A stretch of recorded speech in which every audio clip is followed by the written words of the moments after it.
Berarti penyembahan bisa dibilang itu pengorbanan kayak. Salah satu action dari penyembahan adalah pengorbanan. Karena ada bedanya menyanyikan cinta dan menghidupi cinta. Iya. Dalam tuh. Ada bedanya menyanyikan cinta dan menghidupi cinta. Cinta.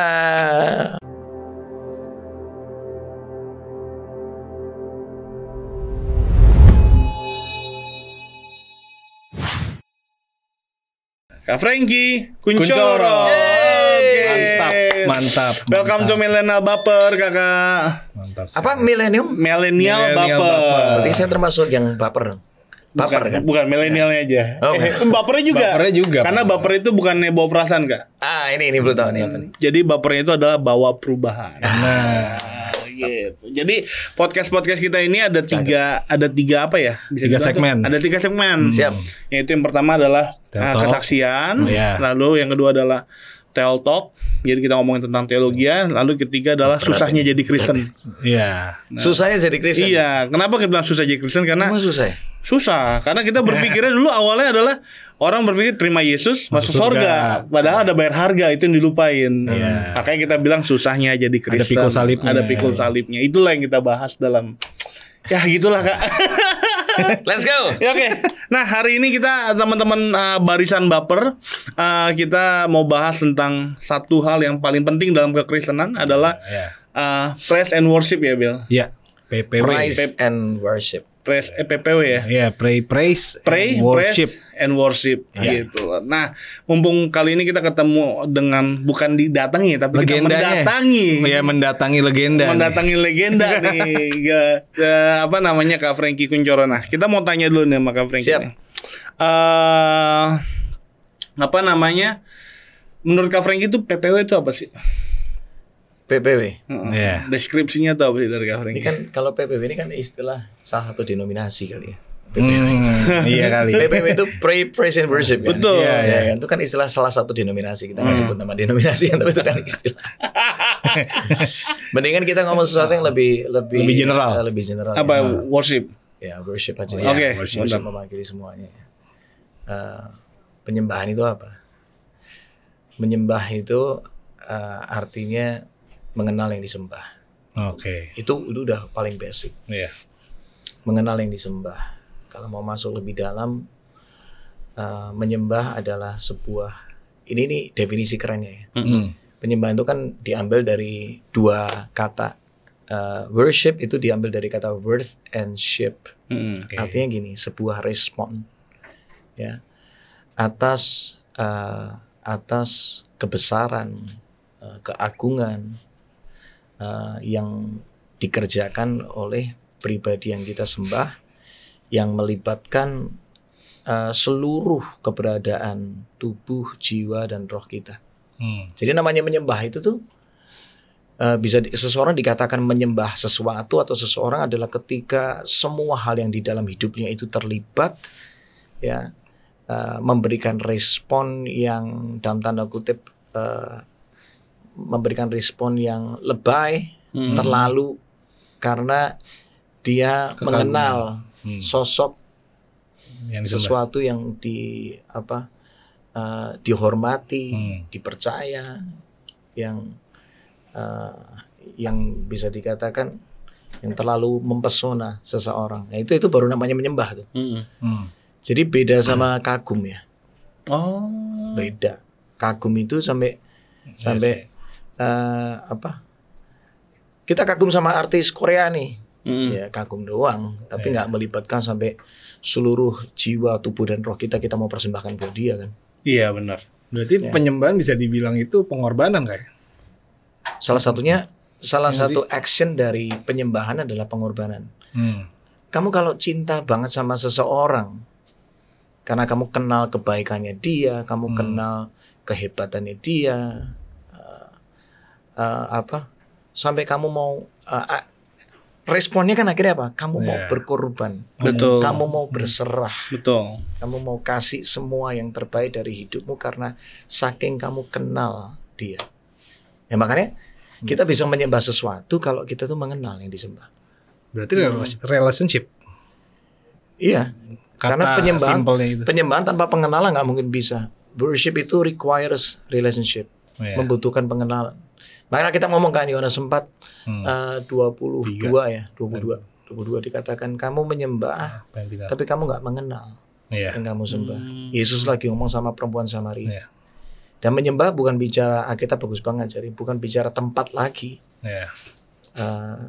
Karena dimanapun kita bisa menyembah. Artinya menyembah itu tidak terikat tempat, tapi tergantung dari seberapa kita mengenal. Karena kalau gini, kita ngomongin kata cinta aja ya. Kalau kamu tuh cinta banget sama seseorang, dimanapun kamu berada, pikiranmu tuh ke dia terus. Aku mau makan, ku ingat kamu, ya kan? Benar gak? Aku lagi mandi, ku ingat kamu. Lagi mau tidur, ku ingat kamu. Lagi mimpinya kamu. Ya kalau ngomong penyembahan itu, sampai kita akan saking cinta, hormat sama seseorang sampai seluruh keberadaan yang kita sembah itu tuh ada di segala pikiran, perbuatan dan perkataan kita. Itu bernama worship. Apapun yang kita lakukan, selalu kita tahu semuanya dari Dia, bersama dengan Dia, dan semuanya untuk Dia. Itu bernama worship. Makanya Alkitab bilang gini Kak, kamu akan menjadi sama seperti yang kamu sembah. Itu dampaknya dari penyembahan. Iya dong. Ketika kamu terlalu mikirin, pengen mengenal, ya ujung-ujungnya jadi sama dengan Dia. Kita nggak usah ngomong menyembah ya. Dengan siapa kamu berteman, itu akan mengubahkan hidup kamu. Teman baikmu tuh akan mengubahkan cara ngomong, cara mau berpikir, iya kan? Apalagi kalau kita bergaulnya sama Tuhan, wah dahsyat. Ya, karakternya Tuhan, kuasanya Tuhan, cara pandangnya Tuhan, bakal nempel sama hidup kita. Betul. Itu dampaknya dari sebuah penyembahan itu sampai sedalam itu. Dan itu jadinya indah. Karena kita kembali ke panggilan semula, di mana kita akhirnya menjadi serupa, segambar, ya mirip dengan yang kita sembah. Oh, berarti penyembahan itu adalah sebuah elemen yang paling penting dalam kekristenan ya, karena tujuan di Kristen adalah menjadi serupa dan segambar dengan Kristus. Makanya kalau kita menjadi orang Kristen benar harus rajin nyembah. Ya kan sih? Jangan jadi orang Kristen malah rajinnya main game kan. Tapi gitu. nyembahnya bukan cuma nyanyi Pak. Bukan cuma nyanyi. Gimana? Ekspresi penyembahan itu kan macam-macam. Salah satunya bernyanyi. Ekspresi penyembahan juga bicara, tadi kita udah bahas tentang mempersembahkan waktu kita, hidup kita. Ekspresi penyembahan itu mempercayai yang disembah. Itu kan ekspresi penyembahan. Ya, ekspresi penyembahan adalah rindu ingin bisa menjadi sama dengan yang disembah. Itu ekspresi penyembahan. Jadi ekspresi penyembahan adalah apapun yang aku kerjakan, pokoknya untuk Tuhan deh. Berarti kan Tuhan jadi pusat penyembahan kita. Jadi mau di gereja, di luar gereja, mau apapun juga yang kita lakukan. Contoh misalnya satu bentuk penyembahan di dalam keluarga. Kalau Yesus jadi pusatnya, Yesus jadi pondasinya, berarti Yesus yang disembah di keluarga kami. Dalam keuangan, dari goalnya apa? Selama goalnya untuk mempermuliakan nama Tuhan, pakai caranya Tuhan, mempercayai Tuhan yang memberkati, bukan karena kekuatan kita. Artinya di dalam keuangan kita menyembah Tuhan. Itu loh. Dan kita tetap deep banget ya. Luas dan dalam. Jadi sampai ke level itu, salah satu bentuknya adalah nyanyian. Kan cuma respon. Itu salah satu bentuk responnya gitu. Berarti kalau di sekuler sekalipun Kak, misalnya kita penyembah Tuhan, ya kita pakai cara-cara Tuhan untuk bekerja, benar ya Kak? Yes. Kita nggak korup. Tuhan jadi pusat dari semuanya. Berarti Dia yang kita sembah. Berarti dengan kata yang kita selama ini, mungkin bukan kita ya, mungkin banyak di antara kita juga orang tuh mengkerdilkan arti penyembahan itu sendiri. Karena orang berpikir nyembah itu ketika kita di gereja, di sebuah tempat kita berkumpul bersama-sama. Kalau nyembah cuma bicara nyanyi, berarti orang yang nggak bisa nyanyi nggak nyembah dong. Tapi by the way, tapi kalau orang menyembah Tuhan, pasti dia rindu bernyanyi buat Tuhan.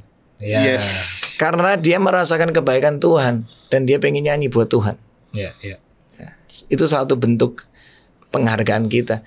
Kamu kalau cinta sama orang ya, suaramu fals, kamu tetap pengen kasih. Tapi dia nih suka lagu kebetulan. Kebetulan nih. Kamu pasti pengen lakukan sesuatu untuk menyenangkan hatinya kan. Iya. Iya, Pasti. benar. Salah satu yang memang Tuhan taruh cara untuk mengekspresikan penyembahan, salah satunya, bukan satu-satunya, salah satunya adalah dengan bernyanyi. Setuju. Jadi makanya Daud sampai ngomong, ya kan, Mazmur 104 dikatakan, aku mau bernyanyi bagi dia selama aku hidup. Aku mau bermazmur selagi aku ada. Karena dia tahu Tuhan itu suka dengan nyanyian. Iya. Yesus waktu di, nah ini dalam nih. Suatu kali aku lagi ngobrol sama seorang ahli teologi yang mempelajari Alkitab benar-benar dari bahasa aslinya ya. Yesus ternyata waktu di atas kayu salib, ternyata perkataan Eli Eli lama sabachthani itu sebuah nyanyian. Nah kan. Oh iya Bil. Karena gini, Gue dibilang. gaya komunikasi nature-nya dari sana tuh memang bernyanyi. Nah, Ayub menuliskan, kitab Ayub menuliskan, ketika terjadi semua penciptaan, Alkitab tulis bintang-bintang bernyanyi. Wah. Semuanya ada suara loh. Nyanyian itu kan bicara apa? Nyanyian itu bicara ada ketukan, ada nada. Iya. Iya kan? Simpelnya kan kayak gitu. Ada ketukan, ada nada. Ya, nada kalau digabungkan jadi namanya harmoni. Tapi prinsipnya ada ketukan, ada nada. Jadi ketika burung berkicau, itu kan ada nadanya. Iya. Itu kalau dicek itu dia ada, notnya ada tuh. Nyanyian, melodi. Tuhan taruh melodi itu di hati kita.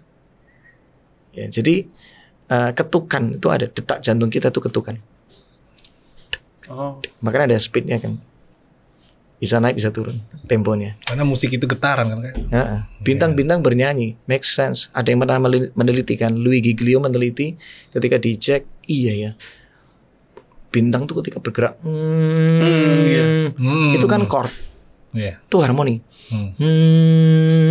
Habis itu ada apa tuh? Ikan paus ya, ikan paus. Itu ada nadanya. Ada maknanya di musik. Jadi sampai kita ngomong, maka kita ngomong, kalau kamu nggak memuji Tuhan, aku bisa memakai batu-batu untuk memuji Tuhan. Oh, pantas dibilang kayak gitu ya.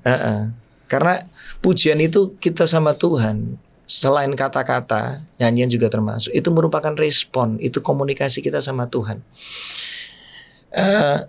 Cara supaya tahu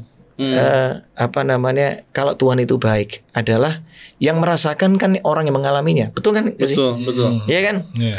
Dan kita merespon dengan apa? Minimal ngomong, Dino ganteng. Ngerti kan? Iya. Kalau kita nggak mengatakannya, bagaimana yang kita cinta ini bisa mengetahuinya? Paling nggak salah satunya. Tapi jangan cuma ngomong doang. Jadi gombal. Itu. Makanya itu. Makanya gini.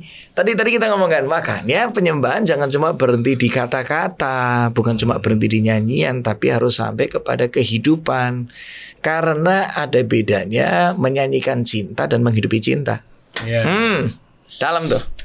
Ada bedanya menyanyikan cinta dan menghidupi cinta.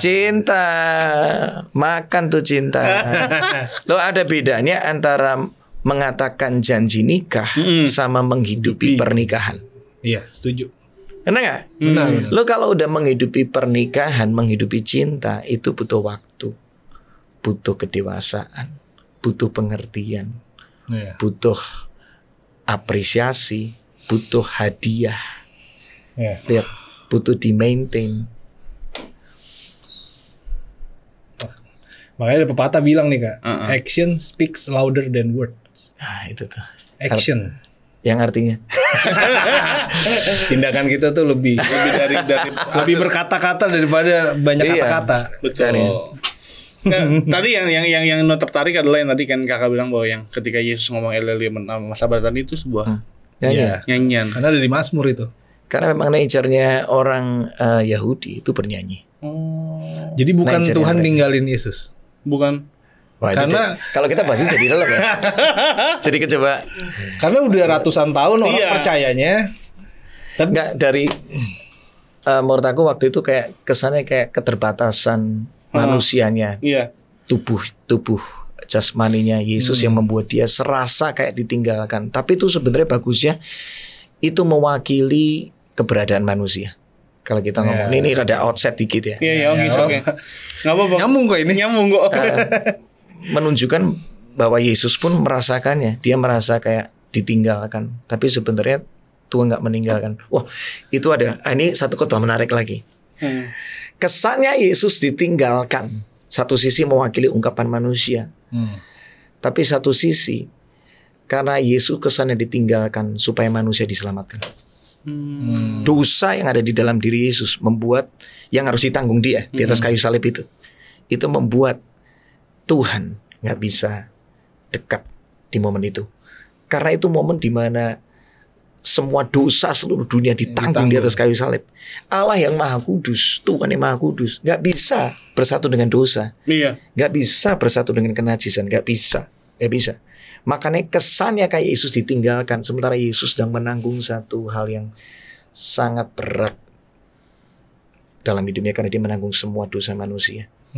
Tapi kesannya memang Tuhan nggak bisa bersatu di waktu itu. Allah Bapa tujuannya supaya melalui Yesus Allah bisa bersatu dengan manusia. Oh itu kalau dibahas, wah aku waktu dengar pemahaman itu pertama kali ya. Tapi kata-katanya jauh lebih bagus hari ini. Ada seorang hamba Tuhan yang ngomong itu, tahu nggak? Kesannya Yesus itu ditinggalkan karena memang Allah Bapa nggak bisa. Tapi tujuannya supaya untuk menyatakan cintanya buat manusia. Wah nangis aku waktu itu. Aku dengar kata-kata itu tuh kayak sampai anaknya diserahkan supaya kita ini dicintai dengan begitu rupa, diselamatkan. Wah, ngerti itu langsung Tuhan dah deh, hidupku untukmu deh. Apalagi? Nah itu salah satu kita mesti ngerti kenapa kita menyembah. Kita cuma bisa menyembah kalau kita mengenal yang disembah. Tadi kan kita udah ngomong. Nah ini salah satu konteks yang kita bisa bicara bahwa Tuhan itu sampai lakukan sedemikian rupa loh buat kita. Makanya kalau mau menyembah, sembahlah yang terlalu mencintai kita. Dan gak ada manusia yang bisa terlalu mencintai kita. Gak ada Tuhan yang lain bisa terlalu mencintai kita. Cuma satu, namanya Yesus. Karena kasihnya terbukti buat kita. Dia terlalu cinta sama kita. Kita gak setia, Tuhan tetap setia loh sama kita. Ya, kita masih bikin dosa, dia sudah mati buat kita untuk selamatkan kita. Jadi ini dasar iman penyembahan kita itu sama Tuhan. Jadi dengan kata lain bahwa Yesus sudah lebih dahulu mencintai kita dibandingin sebelum kita bisa ngelakuin apa-apa buat dia gitu kan. Iya, jelas banget. Dia udah lakukan semuanya buat kita. Yang kita bisa lakukan cuma mengenal cintanya dan mengizinkan dia mencintai kita. Dari kelimpahan itulah, karena kita diisi terus, akhirnya dari kelimpahan itu kayak air, kayak nih ada misalnya anggap aja di gelas, karena diisi banyak air, terima aja cintanya sampai satu titik airnya itu tuh penuh, akhirnya meluber. Dari luberan itu aku mau cinta Tuhan lebih lagi, aku mau mengasihi sesama lebih lagi. Karena dia sudah mencintai saya dengan begitu dahsyatnya. Makanya orang kalau nggak dipenuhi kasih Tuhan, nggak akan bisa mengasihi Tuhan kembali, nggak akan bisa mengasihi sesama kembali. Jadi kayak BBM nggak ya? Bisa dibilang kayak bahan bakar aja tuh cintanya. Izinkan cintanya meluber di hidup kita, dan dari kelimpahan itulah kita akan meresponi cintanya Tuhan. Makanya kita nggak bisa mencintai orang dengan sepenuhnya kalau kita nggak ada kasih Kristus. Nggak bisa, kagak bisa. Udahlah. Kasih manusia itu terbatas, cinta manusia itu bisa dikatakan selfish, egois. Udahlah, itulah kita. Terimalah keberadaan manusia dengan keterbatasannya. Terimalah kenyataan pahit ini. Terimalah manusia yang terbatas dengan tubuh yang terbatas ini, dengan pembawaan kita adalah semua orang udah kehilangan kemuliaan Allah karena dosa. Jadi terimalah keberadaan kita dan terimalah kedahsyatan cintanya Tuhan buat kita. Makanya Yesus bilang nggak ada satupun yang baik ya kak. Nggak ada. Makanya sebenarnya dari keterbatasan cinta manusia itu sebenarnya kita bisa mengenal cinta yang gak terbatas itu ada di Yesus Kristus. Makanya kita nggak bisa selamat dengan perbuatan kita sendiri. Betul. Dan di luar Kristus lah. Ini kok jadi kemana-mana? Ini Kristen yang sip-sip nih. Simpelnya gini loh, kalau kalian kerja di perusahaan, ya, misalnya ini perusahaan besar ya, lebih gampang mana lu ketemu sama bos atau bos ketemu sama lu? Bos yang ketemu kita. Iya. Pikirin itu. Dan itu yang dilakukan sama Kristus. Itu maksudnya. Karena kita nggak bisa ketemu dengan Tuhan Dengan perbuatan baik kita rupanya. Makanya Tuhan ngambil inisiatif. Aku yang mau melakukannya deh. Wow. Makanya Big Boss, bosnya Heaven and Earth yang menciptakan semuanya. Berarti nggak ada keselamatan di luar Kristus? Kagak ada lah. Nggak ada ya. Udah clear. Emang gini loh. Pemahamannya sesimpel gini loh. Manusia pada awalnya ketika diciptakan Tuhan sudah merancangkan sebuah kisah keselamatan. Iya. Ya. Dan sejarah menulis kok. Oh, kalian kalau belajar sejarah itu menarik. Aku baru suatu kali baca, bukan baca ngelihat dari penciptaan sampai semua sejarah manusia itu ternyata itu tuh sama. Alkitab itu kan buku sejarah, bukan dongeng manusia. Bukan. Ya, jadi itu buku sejarah tertulis semuanya. Itu kalau dikoneksikan semua dipelajari dari berbagai sumber yang lain yang dalam tanda kutip tidak dikanonkan ya kan, ketika dikanonisasi itu kan, itu semuanya connect semua gitu. Nah dari situ kita kan tahu betapa hebatnya Tuhan dari zaman penciptaan ini semua sampai hari ini dia tetap Tuhan yang sama. Konsisten. Konsisten untuk menyatakan pribadinya, menyatakan kebesarannya dari setiap generasi, dari setiap berbagai macam ras, suku, bangsa, semua itu ada ceritanya semua. Jadi ya kembali ke poin tadi. Jadi jangan pernah ragukan cinta Tuhan, dan dari awal sudah ditetapkan bahwa suatu kali ketika manusia berbuat dosa, kejadian 3 ditulis keturunan wanita ini suatu kali akan meremukkan kepalamu iblis. Jelas. Dan kisah keselamatan itu ditambahkan lagi dengan berbagai macam nubuatan dari berbagai macam nabi-nabi yang diutus. Lucu, dari zaman berbeda menubuatkan pribadi yang sama. Dan itu tergenapi melalui diri Yesus. Ya, jadi dan buktinya cuma dia jalan keselamatan, cuma dia yang satu-satunya yang dari surga turun jadi manusia. Dan dia kembali ke surga, hidup untuk selama-lamanya, dan dia akan menjemput kembali. Siapa yang bisa menjanjikan itu? Gak ada satupun. Semuanya gini, yang terjadi ya dalam kisah hidup manusia, yang terjadi adalah manusia itu yang ada manusia ujungnya mati. Ada di zaman Yesus, kita tahulah ada kisah Lazarus. Dia mati, hidup lagi. Iya kan?